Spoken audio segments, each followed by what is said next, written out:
kita Yesus Kristus. Selamat pagi, selamat berjumpa kembali, dan terimalah salam persaudaraan kita. Shalom. Kami mohon perhatian terhadap pembacaan Warta Majelis Pekerja Klasis GPM Kota Ambon, Minggu 7 Juni 2026. Majelis Pekerja Klasis GPM Kota Ambon menyampaikan selamat datang bagi Bapak, Ibu, Saudara-saudari, dan anak-anak di ibadah Minggu 1, khusus yang baru mengikuti ibadah di Gereja Maranatha. Kami menyambut kehadiran Bapak, Ibu, Saudara-saudari, dan anak-anak dengan penuh kasih dan sukacita. Kami mengucapkan terima kasih kepada jemaat atas seluruh perhatian dan topangan untuk pelayanan dan kesaksian di Gereja Maranatha. Kami juga mengucapkan selamat dan doa bagi jemaat yang menikmati sukacita berupa HUT kelahiran, HUT pernikahan, dan kebahagiaan lainnya di sepanjang minggu ini. Tuhan Yesus senantiasa memberkati. Selanjutnya, kami sampaikan informasi pelayanan sebagai berikut. 1. Penerimaan kolekta ibadah Minggu 31 Mei 2026 pada jam 9 pagi sebesar Rp15.620.000, syukur sebesar Rp2.570.500, persepuluhan sebesar Rp3.213.000, dan sarana fisik sebesar Rp447.000. 2. Penerimaan kolekta ibadah Minggu 31 Mei 2026 pada jam 6 sore sebesar Rp13.835.500, syukur sebesar Rp1.819.000, persepuluhan sebesar Rp2.920.000, dan sarana fisik sebesar Rp287.000. 3. Ibadah Pemuda Klasis Kota Ambon akan dilaksanakan pada hari Minggu 14 Juni 2026 jam 6 sore di Gedung Gereja Maranatha. Mohon kehadiran para pemuda dan pemudi dalam ibadah dimaksud. 4. Ibadah di saat ini dilayani oleh Bapak Pendeta John Ruhulesin dengan menggunakan tata ibadah minggu pertama. 5. Majelis Jemaat yang bertugas pada ibadah saat ini adalah Majelis Jemaat GPM Beta Bara. 6. Pembacaan Alkitab dari terjemahan baru 2 Yeremia pasal 4 ayatnya yang ke-22 hingga berakhir pada ayatnya yang ke-28. 7. Yang mengisi pujian dalam ibadah di saat ini, solo anak kategori 7-10 tahun, Angelo Putih, solo remaja putri, Denia Koritelu, dan paduan suara musik gerejawi Nusantara. 8. Lagu prosesi masuk para pelayan, nyanyian Kidung Jemaat nomor 21 bait 1 dan 2 hari Minggu hari yang mulia. 9. Lagu untuk jabat tangan, nyanyian Kidung Jemaat nomor 370. Jemaat setelah ibadah akan dilakukan jabat tangan dengan para pelayan di pintu keluar. Karena itu mohon jemaat menunggu para pelayan mengambil posisi di pintu keluar, baru jemaat menyusul. Demikian Warta Majelis Pekerja Klasis GPM Kota Ambon. Atas perhatiannya diucapkan terima kasih.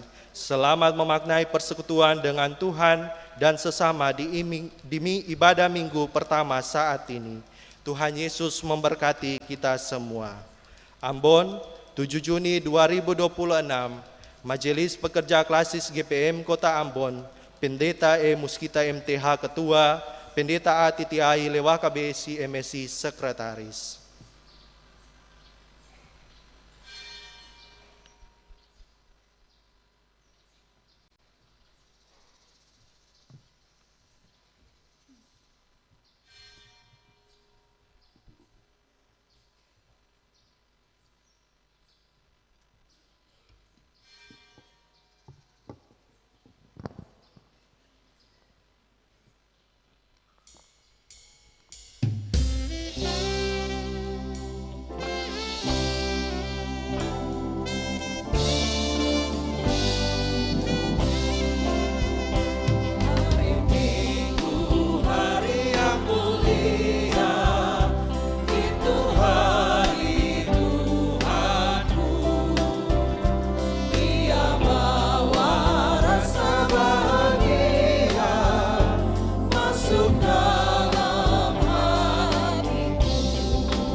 Saudara-saudara jemaat Shalom, mari kita mulai ibadah kita. Penolong kita adalah Allah yang menciptakan langit dan bumi dan yang setia memelihara seluruh ciptaannya.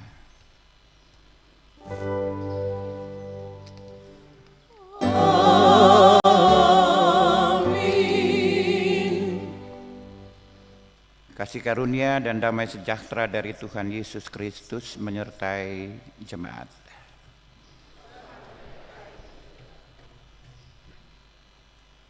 Karena hal ini bumi akan berkabung dan langit di atas akan menjadi gelap.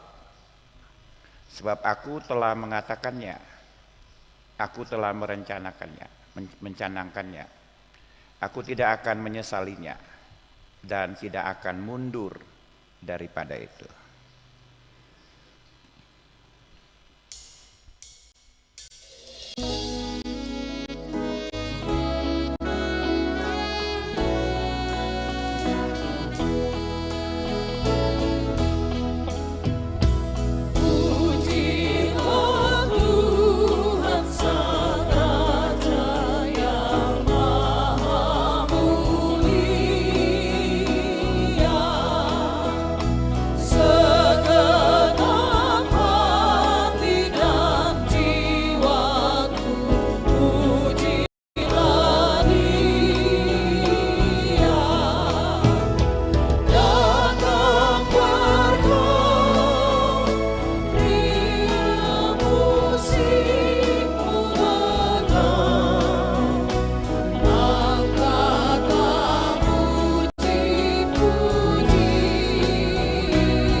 Jemaat, marilah kita merendahkan diri di hadapan Tuhan dan mengaku dosa kita kepadanya.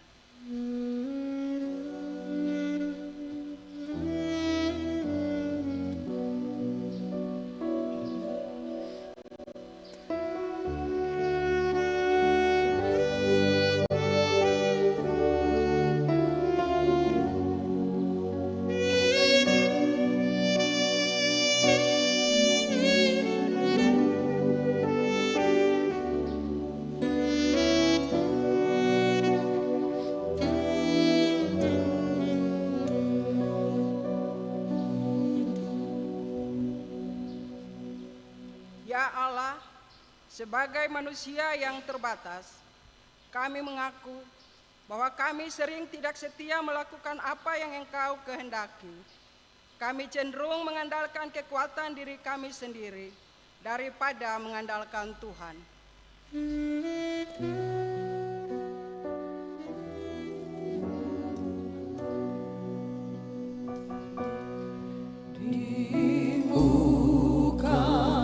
Ku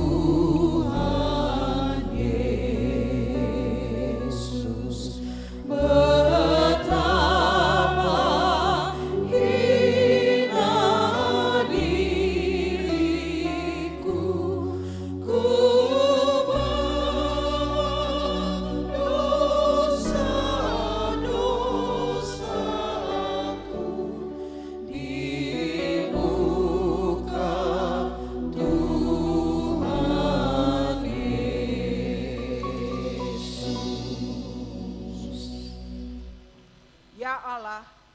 kami sering lalai akan tanggung jawab terhadap lingkungan, penembangan hutan secara liar, laut, air, dan udara dicemarkan, sehingga pemanasan global dan bencana alam terjadi di mana-mana.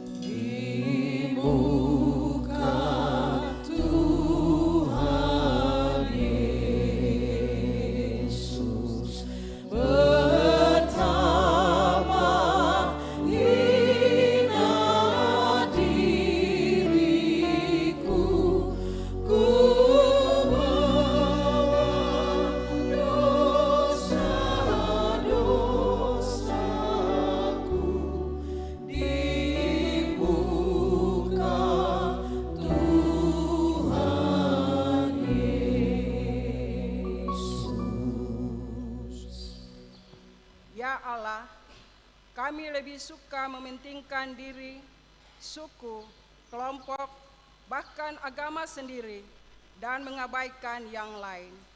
Hubungan dengan Tuhan, sesama, dan alam ciptaan sering terabaikan.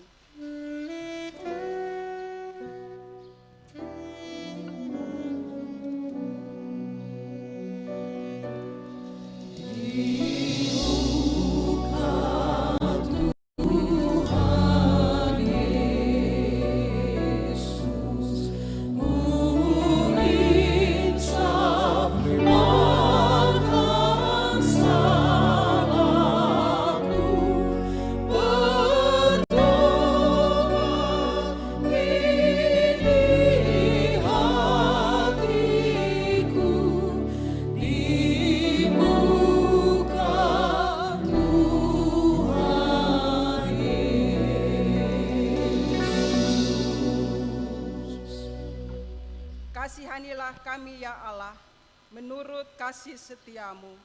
Hapuskanlah pelanggaran kami menurut rahmat-Mu yang besar. Bersihkanlah kami seluruhnya dari kesalahan dan tahirkanlah kami dari dosa.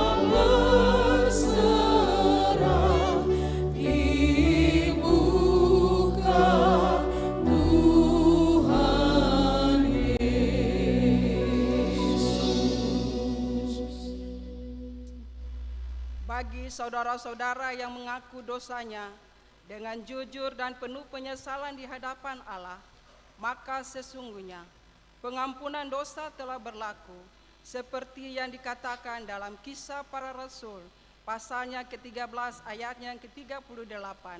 Jadi ketahuilah saudara-saudara, oleh karena Dialah, maka diberitakan kepada kamu pengampunan dosa.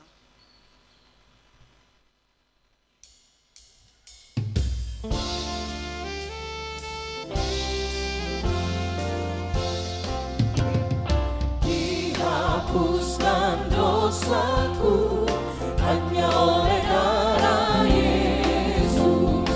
Aku pulih dan sembuh hanya oleh darah Yesus. Oh, darah Tuhanku, sumber pembasuhku, sucilah hidupku hanya oleh darah Yesus.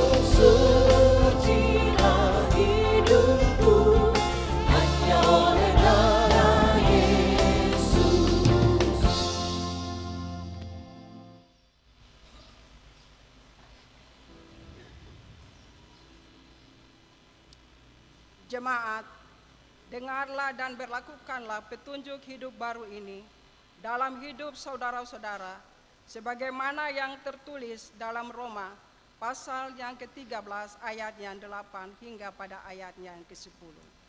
Janganlah kamu berhutang apapun kepada siapapun juga, tetapi hendaklah kamu saling mengasihi, sebab barang siapa mengasihi sesama manusia, ia sudah memenuhi hukum Taurat. Karena firman, jangan berzina, jangan membunuh, jangan mencuri, jangan mengingini, dan firman lain manapun juga sudah tersempul dalam firman ini, yaitu kasihilah sesamamu manusia seperti dirimu sendiri. Kasih tidak berbuat jahat terhadap sesama manusia. Karena itu, kasih adalah kegenapan hukum Taurat.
Jemaat yang diberkati Tuhan, kita akan ada dalam pelayanan firman Tuhan.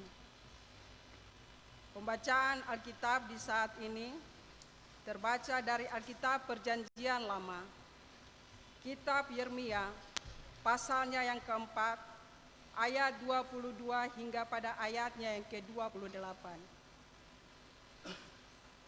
Yeremia pasalnya yang keempat, ayat yang ke-22 hingga pada ayatnya yang ke-28. Mengawalinya, mari kita berdoa. Ya Tuhan, mampukanlah kami dengan Roh Kudus, agar kami dapat membaca Alkitab, memahami dan melaksanakan kehendak-Mu melalui pemberitaan firman. Amin.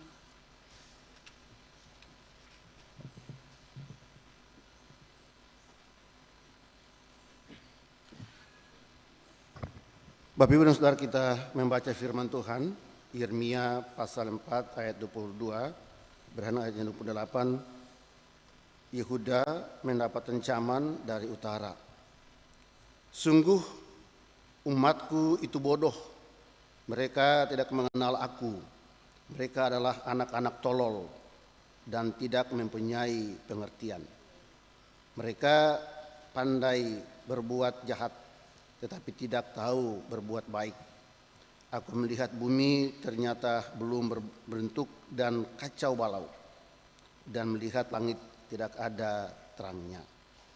Aku melihat gunung-gunung ternyata guncang, seluruh bukit pun goyang. Aku melihat ternyata tidak ada manusia, dan semua burung di udara sudah lari terbang.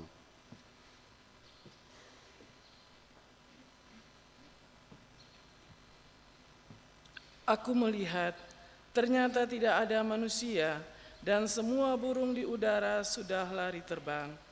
Aku melihat, ternyata tanah subur sudah menjadi padang gurun, dan semua kotanya sudah runtuh di hadapan Tuhan, di hadapan murkanya yang menyala-nyala.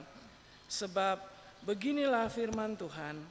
Seluruh negeri ini akan menjadi sunyi sepi, tetapi aku tidak membuatnya habis sama sekali. Karena hal ini bumi akan berkabung dan langit di atas akan menjadi gelap. Sebab aku telah mengatakannya dan merencanakannya. Aku tidak akan menyesalinya dan tidak akan berbalik dari hal itu.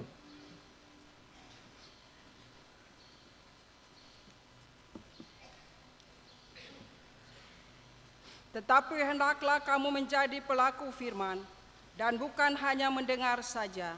Sebab jika tidak demikian, kamu menipu diri sendiri.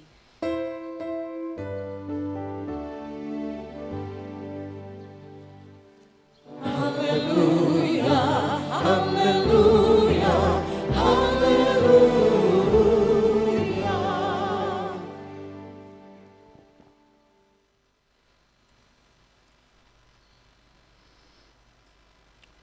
Saudara-saudara jemaat yang saya kasihi dalam Tuhan Yesus, Shalom.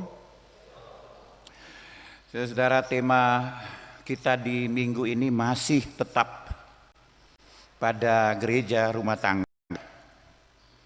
Tetapi kali ini fokus kita gereja rumah tangga yang ramah terhadap lingkungan. 2 hari yang lalu, tanggal 5 Juni, saudara-saudara, kita merayakan Hari Lingkungan Hidup Sedunia tahun 2026, dan kampanye Lingkungan Hidup Sedunia oleh Perserikatan Bangsa-Bangsa berpusat pada aksi perubahan iklim secara global dan respons manusia terhadap darurat bumi. Kita sebetulnya sedang mengalami ancaman ekologis yang sangat serius. Kita menghadapi ancaman darurat bumi, saudara-saudara. Dan di Indonesia, Kementerian Lingkungan Hidup mengusung gerakan Indonesia Asri dengan memperkuat mitigasi krisis iklim. Di mana-mana sedang terjadi krisis iklim sekarang ini, khususnya polusi dan kerusakan keanekaragaman hayati. Khotbah saya akan berkisar sekitar krisis ekologis dan bagaimana kita mau memaknai hidup rumah tangga sebagai kekuatan penyangga bagi krisis lingkungan sekarang ini, saudara. Saudara, saya ingin mengawali khotbah ini dengan sebuah ilustrasi. Sebetulnya bukan sebuah ilustrasi saja, tetapi sebuah fakta yang mungkin perlu kita tahu. Kita pernah mendengar cerita tentang gurun Sahara di Afrika, saudara.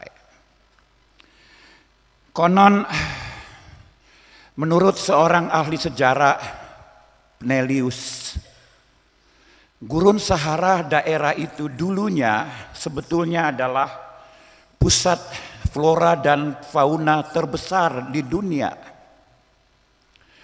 Dan daerah itu adalah pusat ladang gandum dunia terbesar di dunia. Tetapi mengapa kemudian gurun Sahara pusat ladang gandum dunia itu berubah menjadi gurun Sahara, padang yang tandus. Nah, kita tidak bisa lagi melihat tentang hijau, tetapi merah.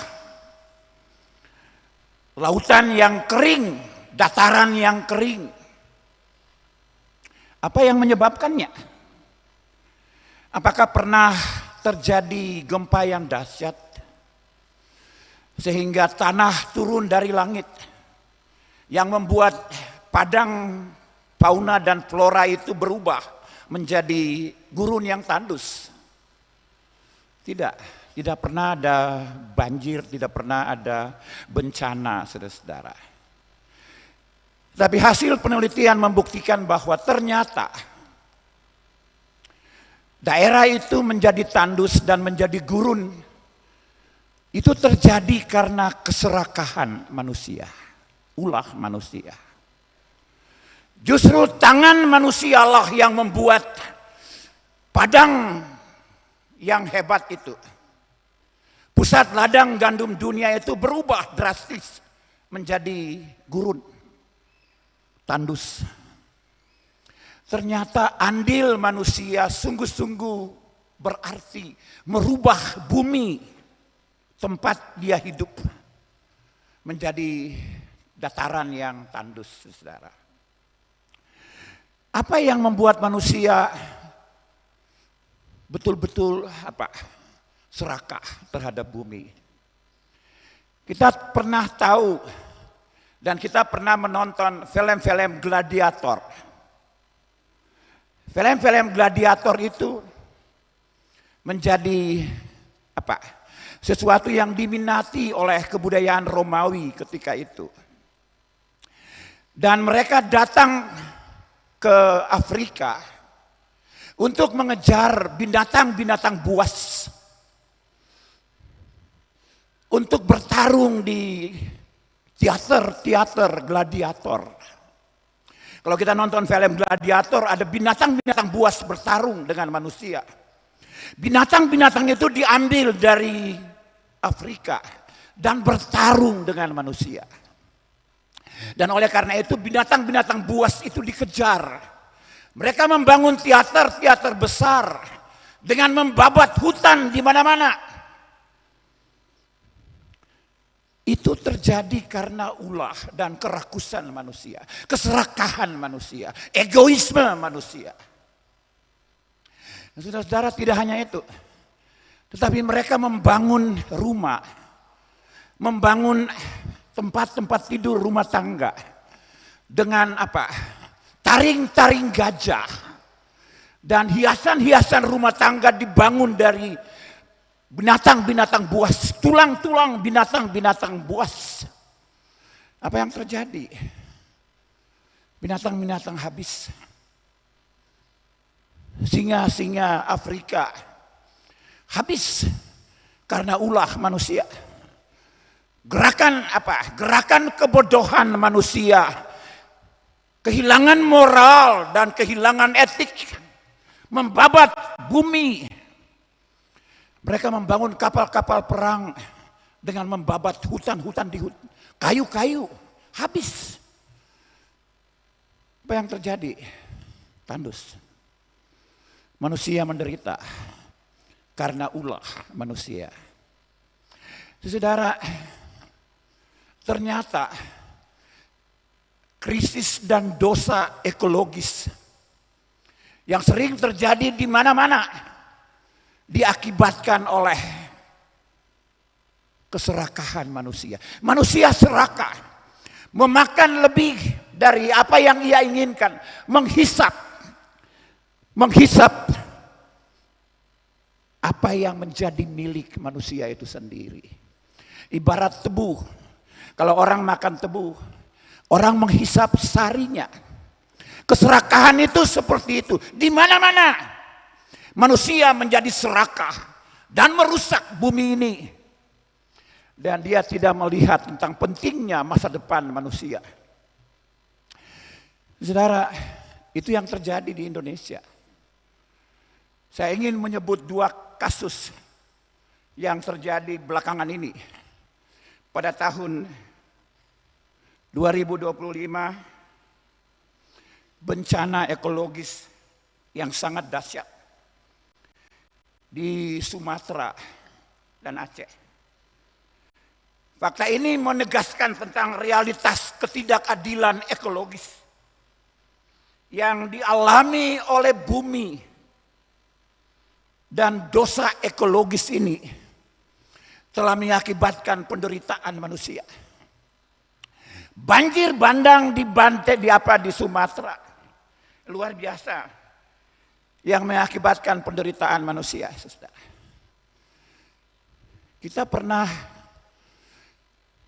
Anda pernah dengar tentang Save Aru? fenomena kerusakan lingkungan yang juga terjadi di Aru. Dan oleh karena itu Aru diselamatkan. Sebab kalau tidak, Aru akan tenggelam karena kerusakan lingkungan.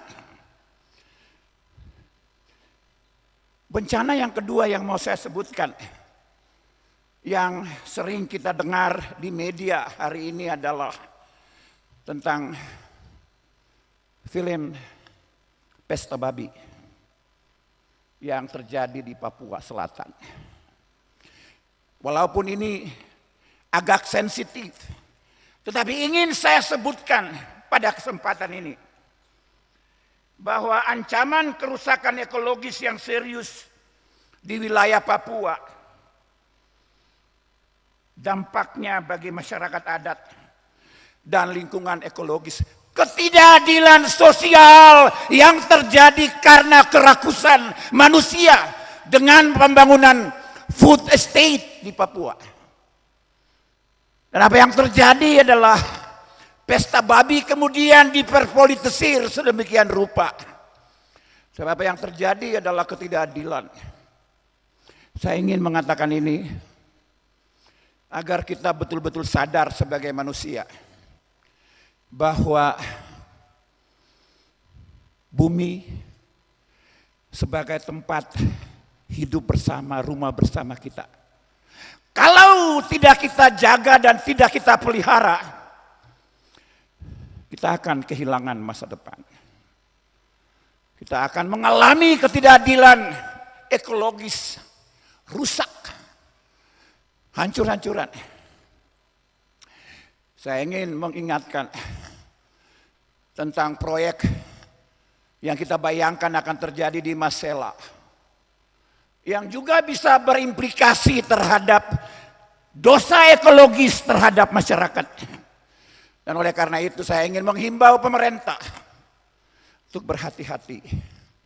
Jangan sampai kita terjebak di dalam kebodohan ekologis dan mengakibatkan dosa ekologis dan mengakibatkan bumi ini hancur sebagai ciptaan Allah bagi kita semua. Oleh karena itu saudara, saya ingin melakukan refleksi fakta dosa ekologis di Sumatera dan di Papua. Contoh dari Gurun Sahara mengingatkan kita tentang kemungkinan dosa ini terlahir dari kebodohan manusia sendiri dan akan bisa melahirkan masa depan yang buruk bagi manusia. Dalam kerangka itu saudara-saudara, kita membutuhkan pertobatan ekologis. Saudara-saudara, kita bicara tentang lingkungan hidup, kita cuma tidak berbicara tentang bagaimana kita rawat, tetapi perubahan mindset kita, perubahan cara pandang kita, perubahan cara berpikir kita, perubahan kultur kita. Kalau itu tidak kita bangun, kita tunggu masa depan yang rusak bagi generasi yang akan datang. Dan saya kira sebagai orang-orang Kristen, kita bertanggung jawab untuk merawat dan memelihara bumi yang Tuhan titipkan kepada kita. Saudara, Yeremia 4 menjelaskan, saya tidak akan berkhotbah panjang. Saya akan mengatakan beberapa poin dan bagaimana gereja rumah tangga harus mengambil peran untuk menjaga dan merefleksikan tanggung jawab dalam kaitannya dengan menjaga, merawat, dan memelihara bumi yang telah Tuhan ciptakan untuk kita.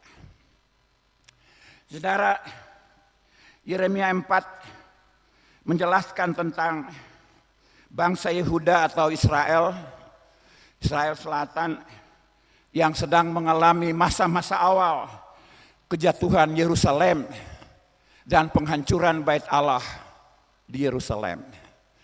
Saudara, kejatuhan Yerusalem, pembuangan ke Babel, penghancuran Bait Allah adalah sebuah tragedi.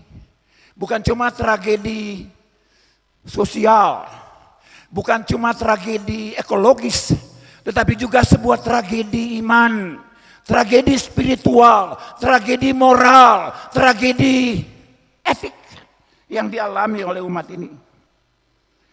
Ketika Raja Asyur berkuasa dan Israel kalah, mereka masuk di dalam perang yang luar biasa. Perang telah mengakibatkan hancurnya tatanan-tatanan ekologis, tatanan sosial, tatanan politik di dalam masyarakat. Dan oleh karena itu, Yeremia menegaskan beberapa pesan profetik bagi Israel. Pertama, Yeremia menegaskan tentang Israel yang harus elit Israel yang harus kembali membenahi, mengevaluasi seluruh keberadaannya. Mereka harus melanjutkan hidup mereka di tempat yang baru. Ketika mereka dibuang ke Babel dan di sana tidak ada Bait Allah dan mereka harus membangun kehidupan mereka yang baru. Kejatuhan Yehuda karena apa? Karena Yehuda melakukan ketidakadilan terhadap rakyatnya. Sekali lagi saudara-saudara, faktor ketidakadilan menjadi sesuatu yang penting yang dilakukan oleh para elit Yehuda, dan itu yang mengakibatkan kejatuhan mereka. Dan oleh karena itu Yeremia mengingatkan mereka untuk kembali melakukan evaluasi diri di tempat yang baru. Proses pembenahan diri, proses konsolidasi diri, proses menjaga kembali keutuhan mereka dengan Allah.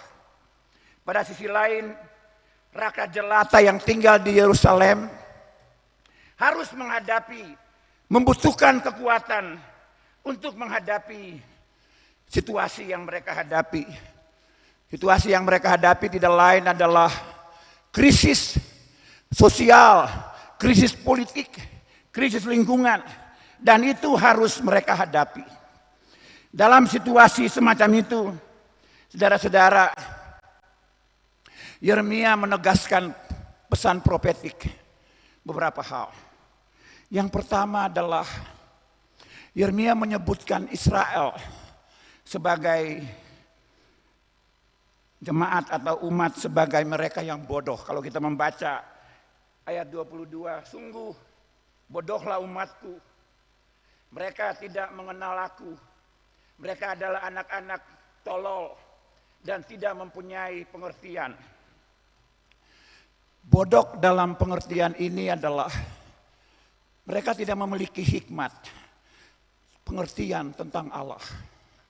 Bodoh dalam pengertian mereka memiliki kegagalan moral dan kegagalan spiritual, kegagalan etik, kerapuhan moral, kerapuhan etik, kerapuhan spiritual.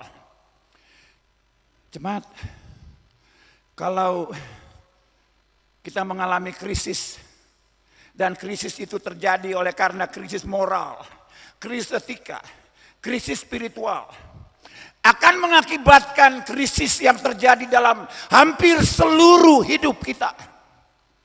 Itu yang terjadi dalam kehidupan Israel. Tolol, kasar benar ungkapan itu. Tolol, bodoh. Itu Alkitab yang bilang, bukan saya yang bilang. Dan itu yang mengakibatkan kejahatan. Kalau kita mengalami krisis moral, krisis etika, krisis spiritual, akan mengakibatkan kejahatan yang kita lakukan di mana-mana. Saudara, salah satu masalah terbesar bangsa ini adalah kerapuhan moral dan kerapuhan etik para pemimpin bangsa kita. Itu akan mengakibatkan krisis yang terjadi di mana-mana. Dan saya kira ini mesti menjadi kepedulian bangsa ini. Orang tidak mengenal Allah. Orang tidak berpengertian tentang Allah. Kalau Anda merusak masa depan lingkungan, sebetulnya Anda merusak karya ciptaan yang telah Allah berikan. Anda tidak mengerti tentang penciptaan Allah. Anda merusak, jahat, tolol, bodoh. Dan akibatnya apa? Penindasan terhadap rakyat. Dan saya kira ini bahaya masa depan kita.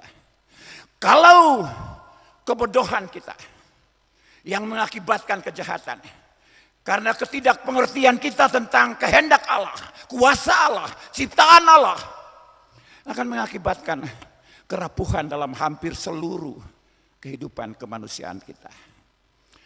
Saudara, dengan demikian Yeremia berkali-kali menegaskan tentang kebodohan yang bisa mengakibatkan kejahatan. Hari ini kita diingatkan supaya kita tidak terjebak di dalam kebodohan dan ketololan kita. Sebab kalau kita terjebak di dalam kebodohan dan ketololan kita, siap-siap. Kita akan meraih masa depan bumi yang rusak. Yang kedua, dosa ekologis. Kalau kita membaca saya akan membacakan supaya kita jelas dosa ekologis yang dibuat oleh Yehuda. Ini tidak dibuat oleh bangsa Romawi, tidak dibuat oleh kita. Tetapi Alkitab menegaskan ini. Saya akan membacakan. Aku melihat kepada gunung-gunung ternyata goncang dan seluruh bukit pun goyah. Aku melihat ternyata tidak ada manusia dan semua burung di udara sudah lari, terbang. Aku melihat ternyata tanah subur sudah menjadi padang gurun dan segala kotanya sudah runtuh. Dan di hadapan Tuhan, di hadapan murkanya yang menyala-nyala. Sebab beginilah firman Tuhan. Seluruh negeri ini akan menjadi sunyi sepi. Tetapi aku tidak akan membuatnya habis lenyap. Saudara, bencana ekologis itu dahsyat. Apa yang terjadi di Sumatera, apa yang terjadi di Papua, adalah bukti dari bencana ekologis. Coba Anda lihat di kota ini. Adakah siulan burung yang bersiul pagi dan sore di kota ini? Tidak usah kita mencari di Sumatera dan di Papua. Coba Anda ke gunung-gunung. Lalu Anda melihat dan merasakan, adakah suasana batin alam memantulkan tentang kegirangan burung di udara? Ataukah telah hilang semuanya karena pembangunan? Dan saya kira ini bencana ekologis, dosa ekologis. Ada orang Teluti di sini. Ada orang Tehuru atau orang Teluti. Ada satu daerah di Teluti yang juga pernah bermasalah sangat serius. Dengan masuknya perusahaan-perusahaan besar. Merusak tatanan alam di sana. Masyarakat menjual, menggadai hutannya untuk kepentingan perusahaan besar. Akibatnya apa? Masyarakat miskin, banjir, dan terjadi di mana-mana.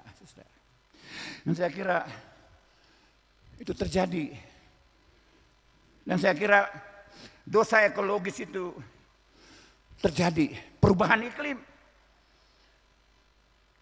kejahatan ekologis di Sumatera, di Papua, banjir bandang, kerusakan hutan telah mengakibatkan jeritan dan penderitaan manusia. Nah, saya rasa itu yang terjadi. Tetapi di akhir perikop ini, di ayat yang ke-27, di yang ke-28, Allah tidak membiarkan semuanya lenyap. Allah tidak membiarkan bumi lenyap. Allah punya mekanisme untuk menata kembali bumi ini. Nah, saya kira saya akan membacakannya. Sebab beginilah firman Tuhan, seluruh negeri ini akan menjadi sunyi sepi, tetapi aku tidak akan membuatnya habis lenyap. Ada masa depan ekologis yang dipersiapkan oleh Allah. Karena hal ini bumi akan berkabung dan langit di atas akan menjadi gelap. Sebab aku telah mengatakannya, aku telah merancangnya, aku tidak akan menyesalinya dan tidak akan mundur daripada itu. Ada harapan eskatologis, harapan untuk kembali memulihkan masa depan bumi. Siapa yang harus melakukannya? Manusia. Saya kira hari ini kita masih belajar tentang gereja rumah tangga, saudara. Saya tidak akan menjelaskan panjang, dari minggu ke minggu kita sudah menjelaskan tentang gereja rumah tangga atau Ecclesia Domestica. Kenapa GPM melihat pentingnya Ecclesia Domestik? Ada 4 dimensi dari gereja. Gereja sebagai organisasi, gereja sebagai realitas komunitas, gereja sebagai individu, dan gereja sebagai komunitas keluarga. Kita ingin, gereja ini ingin menegaskan tentang pentingnya gereja sebagai komunitas rumah tangga. Di dalamnya ada nilai-nilai, ada pemberitaan firman, ada solidaritas, ada ketahanan moral, ketahanan etik. Kalau rumah tangga tidak solid secara moral dan etik, bangsa ini akan retak. Kali ini, bagaimana gereja rumah tangga memperkuat basis ekologis. Saudara, kita sudah masuk proses-proses pembangunan yang panjang. Pasca konflik Maluku, di mana-mana hutan kita dibabat, di mana-mana demi pembangunan. Orang menjual hutan-hutan adat demi kepentingan pembangunan. Dan apa yang terjadi telah mengakibatkan bumi yang seharusnya kita tempati sebagai rumah bersama hancur, lebur. Pesan pertama yang mau saya katakan, bagaimana keluarga-keluarga Kristen menjaga keramahan lingkungan dengan tidak menjual hutan-hutan. Banyak orang yang menjual hutan dan akibatnya orang tidak memikirkan tentang masa depan. Dusun-dusun dijual, akibatnya hancur masa depan. Saya kira ini tantangan.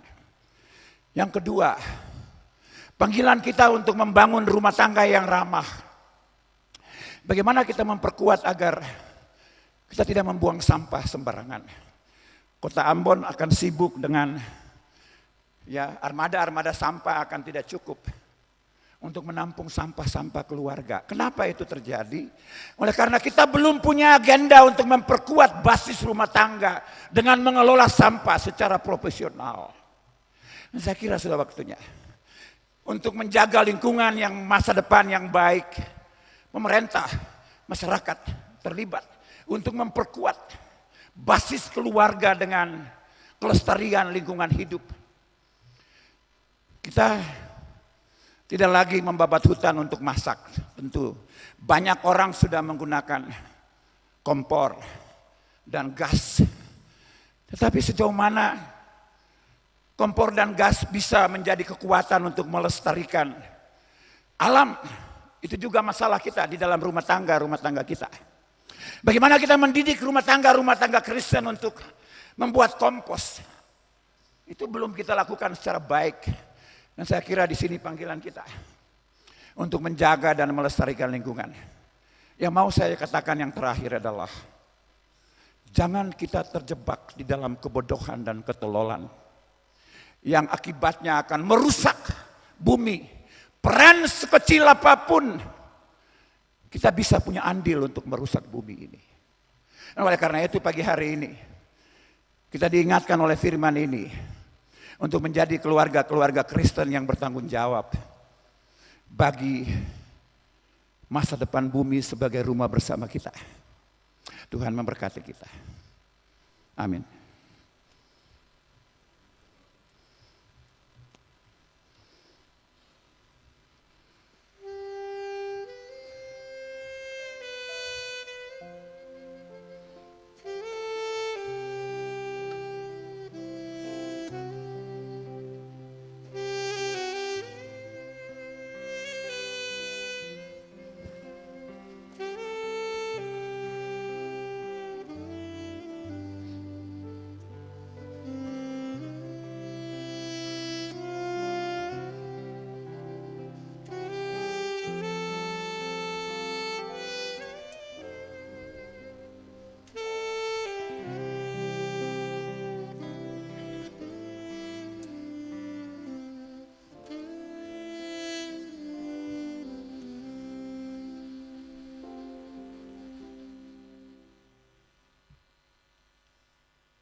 Saya sudah berdiri dan kita mengaku iman kita.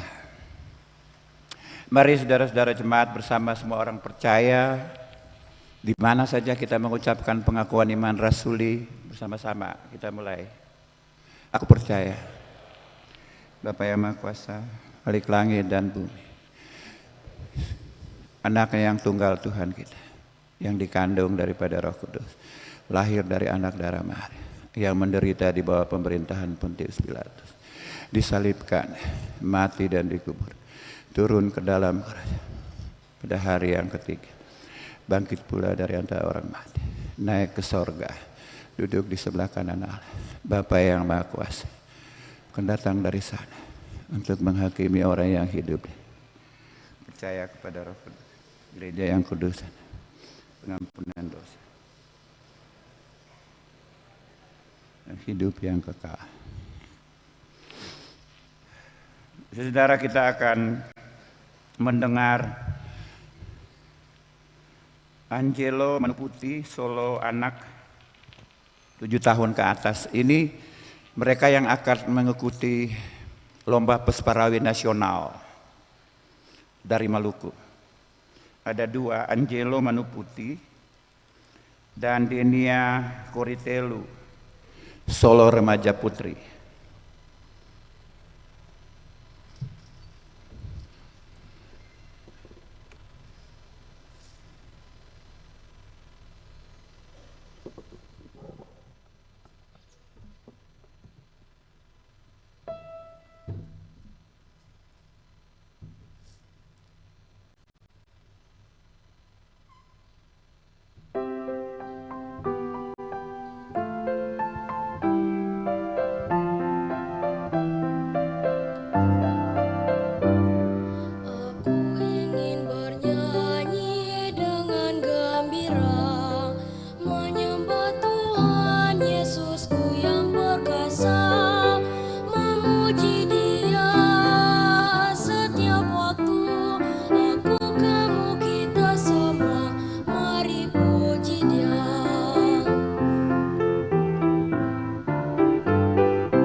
Kita akan memberi persembahan syukur.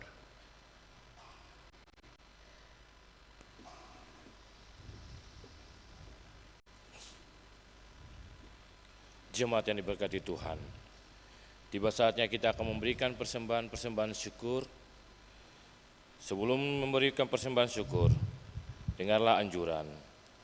Tuhan telah mengaruniakan kepada kita hidup dan berbagai berkat yang menopang hidup kita. Semua pemberian Tuhan itu mesti digunakan untuk memuliakan Dia melalui pelayanan bagi sesama dan lingkungan. Muliakan Tuhan dengan harta benda pemberiannya.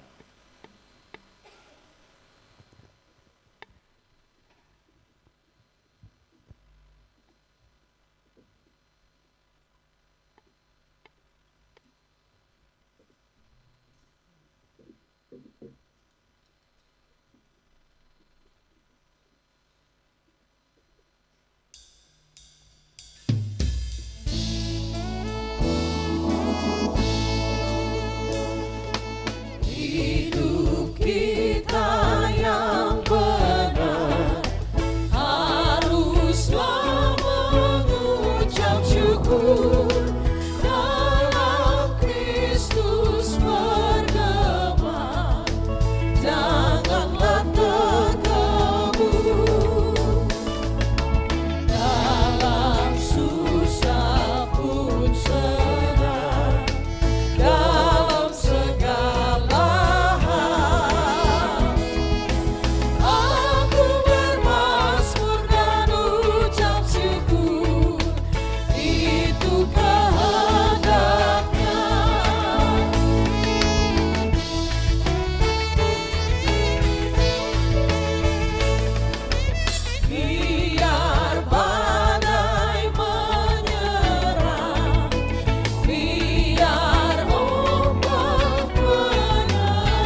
Jemaat, mari kita berdoa persembahan. Ya Allah pengasih, terimalah persembahan syukur jemaat ini dan berkatilah untuk menjadi alat pelayanan demi kemuliaan nama-Mu. Amin.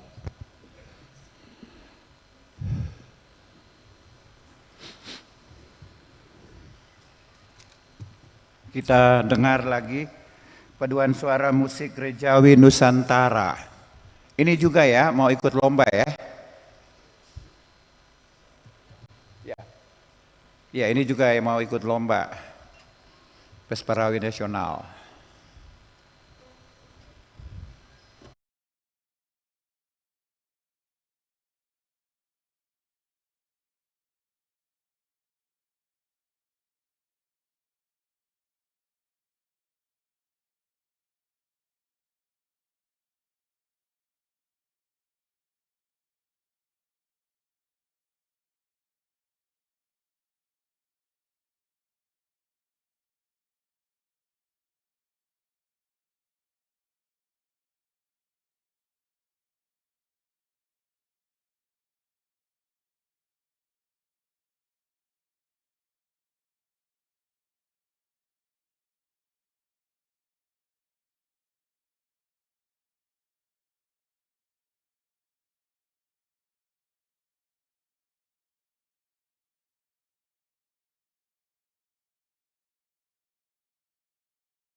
Lagu yang akan kami bawakan ini adalah dari Maluku Barat Daya, dari Tepa, yang berjudul Mei, artinya mari. Mei krane mukromte, artinya mari kita puji Tuhan. Lagu ini menceritakan tentang syukur seseorang kepada Tuhan atas berkat dan kehidupan yang diberikan Tuhan bagi manusia. Semoga pujian ini menjadi berkat bagi kita semua.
Terima kasih banyak. Kita mendoakan adik-adik kita dalam perlombaan nanti, saudara.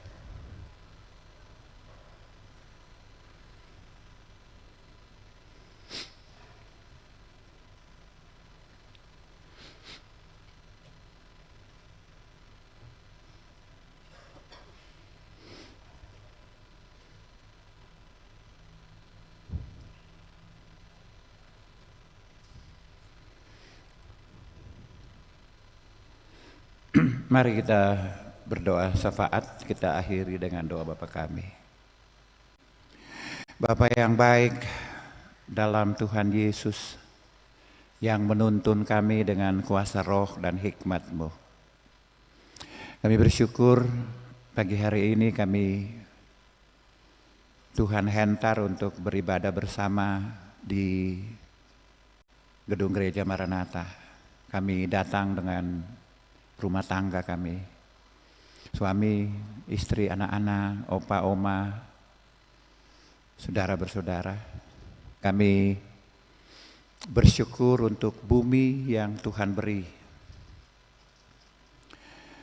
Tuhan menginginkan agar kami menjaga dan memelihara bumi ini,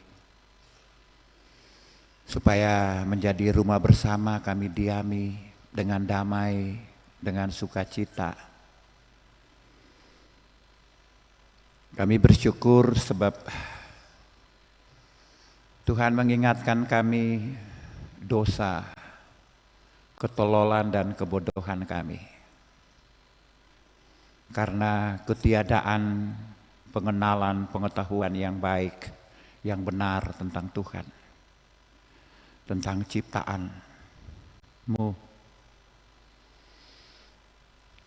Kami belajar agar hidup kami, hidup rumah tangga Kristen, menjadi hidup yang memelihara ciptaan-Mu, hidup yang ramah terhadap alam dan bumi ciptaan-Mu, tidak merusak.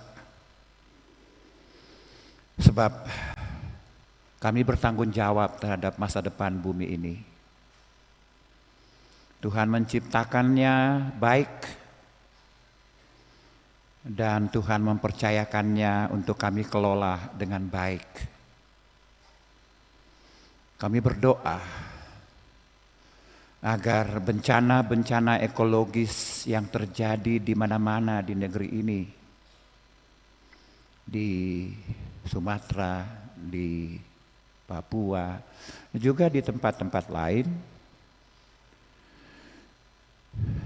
mengingatkan kami tentang kebesaran Tuhan, mengingatkan kami tentang panggilan dan tanggung jawab kami sebagai pemerintah, sebagai rakyat, untuk bersama-sama berkomitmen menjaga dan memelihara bumi. Sebab kami ditugaskan untuk itu. Tuhan memberi kami kesempatan untuk mengelolanya, tetapi mengelola dengan rasa tanggung jawab serta dengan bermoral dan beretika, tidak dengan kebodohan. Supaya kami menjaga dan memelihara bumi ini demi masa depan generasi, masa depan umat manusia, masa depan keadilan dan kesejahteraan, kedamaian di tengah-tengah bumi ini. Tuhan memberkati semua upaya rumah tangga Kristen yang bertekad untuk merawat, memelihara, dan menjadi kekuatan penyanggah bumi ini. Tuhan menganugerahkan rumah tangga sebagai gereja rumah tangga, supaya di dalam rumah tangga kami membangun cinta kasih, kami membangun komitmen, kami membangun tanggung jawab, kami membangun kesetiaan, kami membangun keramahan terhadap bumi. Sekali lagi kami mendoakan setiap rumah tangga Kristen dengan panggilan dan tanggung jawabnya. Memberkati papa, mama, anak-anak, suami istri, orang tua, opa, oma, memberkati lingkungan, memberkati dusun, kebun-kebun kami, hutan kami, supaya kami menjaganya baik-baik. Kami menjaga kesehatan bumi ini, bangun cara pandang kami yang baru, mindset kami yang baru, komitmen kami yang baru, kesetiaan kami yang baru, tanggung jawab kami yang baru, agar kami kedapatan berhikmat menjadi keluarga-keluarga Kristen, rumah tangga Kristen yang bertanggung jawab. Tuhan memberkati kami semua dengan profesi kami, dengan panggilan kami, dengan tanggung jawab kami, apapun itu.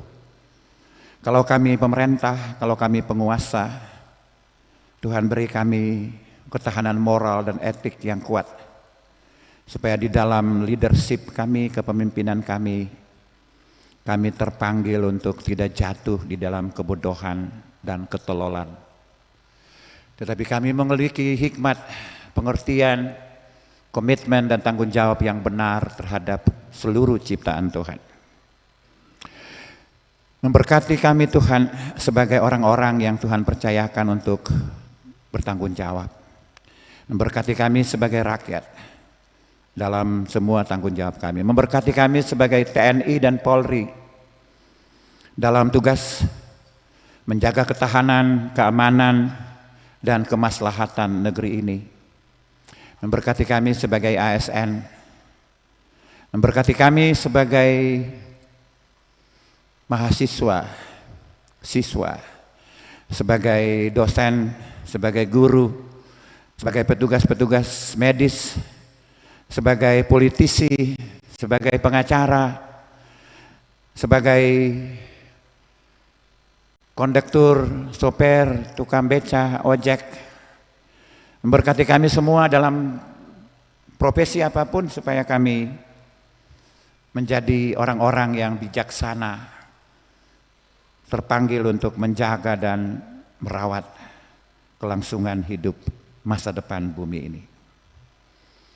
Kami berdoa menyerahkan Bapak Presiden, Bapak Wakil Presiden, para menteri, terutama juga di tengah-tengah persoalan-persoalan fiskal, persoalan-persoalan yang ketegangan-ketegangan ekonomi yang sedang terjadi di negeri ini. Kami percaya Tuhan menganugerahkan roh dan hikmat kepada pemerintah, kepada Bapak Presiden, Bapak Wakil Presiden, para menteri, pimpinan dan anggota legislatif, yudikatif, pimpinan TNI, Polri, dalam tanggung jawab membangun dan menata layani negeri ini. Bapak Gubernur, Bapak Wakil Gubernur, pimpinan dan anggota DPRD, yudikatif, pimpinan TNI dan Polri, Bapak Wali Kota, Wakil Wali Kota, para bupati, wakil bupati, semua aparat legislatif dan yudikatif di daerah, dan rakyat. Tuhan memberkati kami semua. Memberkati kami semua yang ada dalam ibadah ini. Mereka yang mendengar pemberitaan firman di rumah melalui RRI. Tuhan, kami menatap masa depan bumi ini dengan penuh pengharapan. Sebab itu janji Tuhan di akhir firman ini, Tuhan akan tetap konsisten dan komitmen menjaga dan merawat ciptaan-Mu. Tuhan tidak akan membiarkan kehancurannya. Dan Tuhan mempercayakan perawatan itu bagi kami semua. Bagi negara, bagi pemerintah, bagi rakyat, bagi keluarga-keluarga rumah tangga Kristen, bagi gereja. Tuhan memberkati pimpinan gereja, pimpinan sinode, klasis, dan jemaat-jemaat. Secara khusus klasis Kota Ambon, pimpinan klasis, ketua sekretaris klasis, anggota MPK, para sekbid, para pegawai, 21 jemaat di klasis Kota Ambon. Para pendukung liturgi dan semua orang yang terlibat. Para pendukung liturgi musik dan anak-anak kami yang akan mengikuti lomba Pesperawi Nasional. Tuhan memberkati mereka supaya mereka bisa meraih prestasi terbaik. Kami menyerahkan seluruh hidup kami dalam kasih, kemurahan, berkat, dan anugerah-Mu. Memberkati orkes musik kami, multimedia, kolektaan, kostor, dan semua pelayan. Ampuni kami Bapa, dalam nama Tuhan Yesus yang mengajar kami berdoa Bapa kami bersama-sama.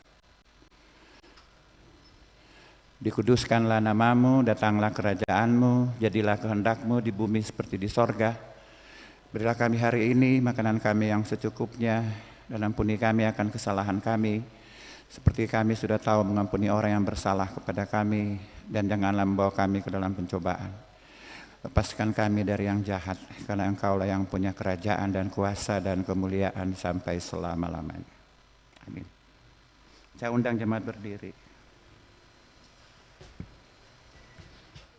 Kita kidungkan ke Don Jemaat 412 ayat 1 dan 3.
Saudara jemaat yang saya kasihi, jemaat ibadah yang kita laksanakan bersama hendaknya memaknai kehidupan kita sehari-hari.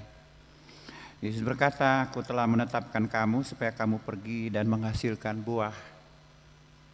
Dan buahmu itu tetap.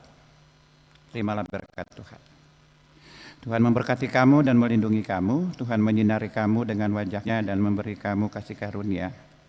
Tuhan menghadapkan wajah-Nya kepadamu dan memberi kamu damai sejahtera. Amin. Amin, amin, amin. Shalom. Mari kita bersyukur bersama.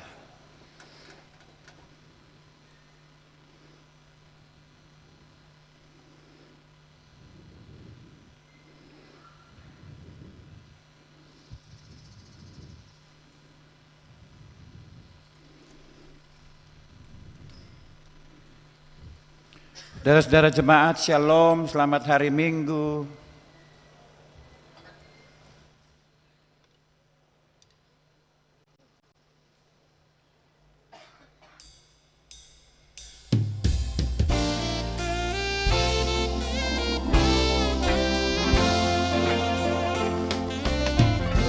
Mau berjalan